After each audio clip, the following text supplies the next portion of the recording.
ایک بار وضو فرما رہے تو کسی نے دیکھا کہ حضرت عثمان وضو کر رہے ہیں اور ہنس رہے ہیں، مسکرا رہے ہیں.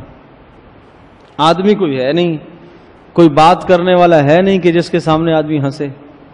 دیکھنے والے نے دیکھا کہ حضرت عثمان ہنس رہے ہیں، وضو سے فارغ ہوئے، اور پھر اس نے پوچھا کہ آپ ہنس رہے تھے، مسکرا کیوں رہے تھے؟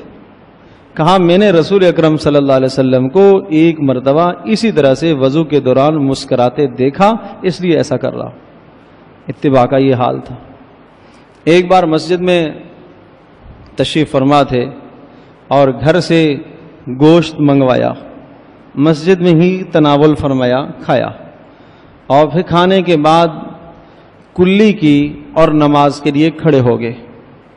تو ارشاد فرمایا اسی جگہ پر رسول اکرم صلی اللہ علیہ وسلم نے گوشت تناول فرمایا تھا، اور پھر رسول پاک صلی اللہ علیہ وسلم نے کلی کی تھی، اور آپ علیہ السلام نے دوبارہ سے نیا وضو نہیں فرمایا، پرانے ہی وضو کے ساتھ آپ علیہ السلام نے نماز پڑھی ہے. میں نے حضرت صلی اللہ علیہ وسلم کی اتباع میں آج یہ کام کیا ہے. تو اتباع نبوی کا یہ حال تھا. اور خوف خدا مت پوچھئے کیا حال تھا کہ اکثر قبرستان سے جب بھی گزرتے تھے تو روتے تھے، جنازے کو دیکھتے تھے تو روتے تھے، آخرت کا تذکرہ چھیڑتا تھا تو اس سے بہت روتے تھے. اتنے روتے بس اوقات داڑھی تر ہو جایا کرتی تھی. پوچھنے والوں نے پوچھا کہ آپ کیوں روتے ہیں؟ آخر اس میں کیا چیز رکھی ہے آخرت کے تذکرے میں؟ جنازے کو دیکھ کر، قبر کو دیکھ کر آپ دیدہ ہو جاتے ہیں، آپ رونے لگ جاتے ہیں.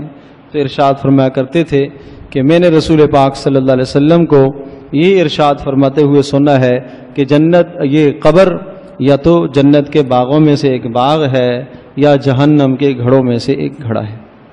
یہ مٹی کا ڈھیر نہیں ہے، یہ مٹی کا ڈھیر نہیں ہے. یہ ہم اپنے میت کو ڈال کے آ جاتے ہیں، یہ مت سمجھو کہ بس مٹی میں دبا کے آگے. نہیں نہیں، اب یہ جنت ہے اس کی یا اس کی جہنم ہے.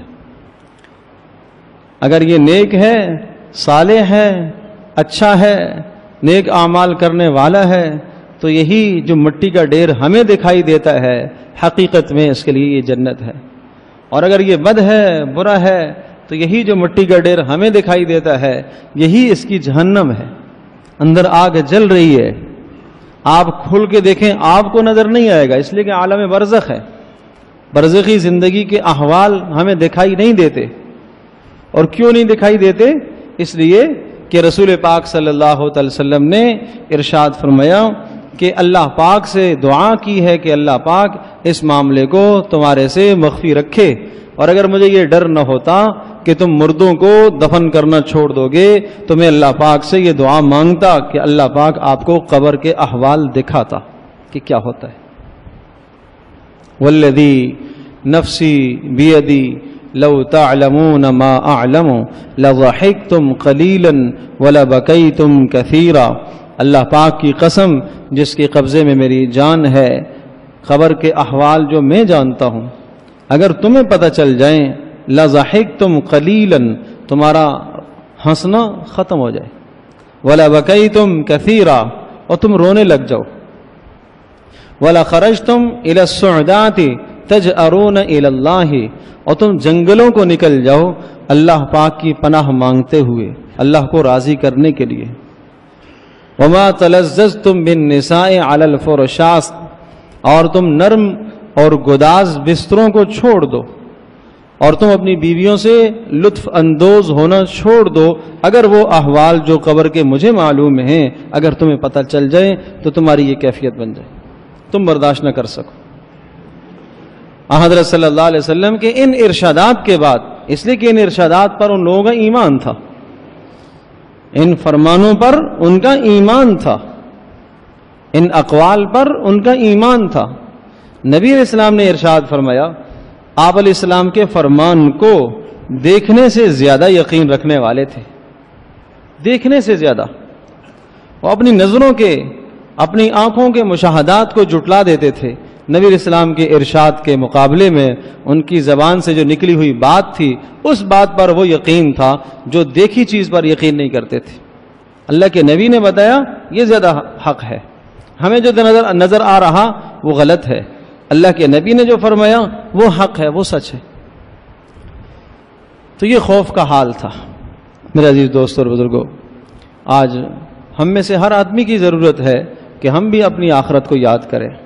ہمیں بھی مرنا ہے، ہمیں بھی اس قبر میں جانا ہے، اس قبر سے سوال ہوگا، وہاں پالا پڑنا ہے ہر انسان، چاہے محل میں رہ رہا تو جب بھی آخری مقام وہی قبر ہے، چاہے ایک جھونپڑے میں رہ رہا جب بھی آخری مقام دونوں کا برابر ہی ہے۔ ابتدا جیسی کیسی بھی ہو، انتہا دونوں کی ایک ہی ہے، مٹی ہی مٹی ہے۔ کس چیز پر انسان غرور کرے، کس چیز پر انسان تکبر کرے کہ انتہا اس کی مٹی، ابتدا ایک پانی کا قطرہ، ناپاک قطرہ، اور انتہا مٹی کا ڈھیر ہے، بیچ میں تھوڑی سی زندگی ہے۔ اس زندگی پر آدمی کیوں گھمنڈ کرے؟ مال آ گیا، اپنا نہیں ہے، اللہ کا ہے۔ طاقت ہے، اپنی نہیں ہے، اللہ کی دی ہوئی ہے۔ عزت ہے، اپنی نہیں ہے، اللہ کی دی ہوئی ہے۔ جو کچھ ہے اپنا نہیں ہے، اللہ کا دیا ہوا ہے۔